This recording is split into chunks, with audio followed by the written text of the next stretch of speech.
has talked about.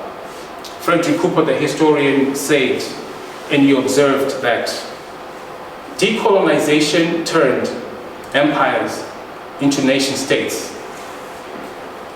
The period that he talks about here is the period, the age of revolution.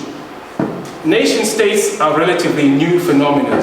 We see the American Revolution in 1775, 1776. We see the French Revolution in 1789. We see the Haitian Revolution in 1791.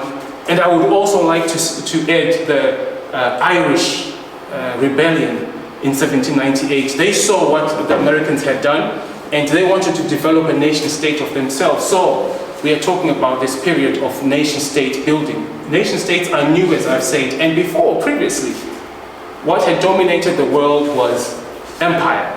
What I call today the audacity of international law.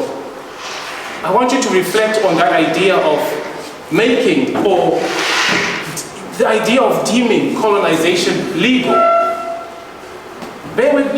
Think about that for a second. The idea that you make colonization legal is very surprising today, but it was legal.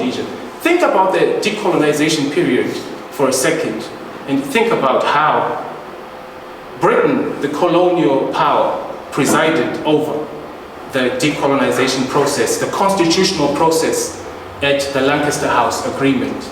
And other historians, such as Louise White, has said that the constitution for the new independent Zimbabwe was actually drafted before the constitutional negotiation. And she argues that the constitution of the new state was drafted and agreed between the frontline states and the British government in August of 1979, before the constitutional process.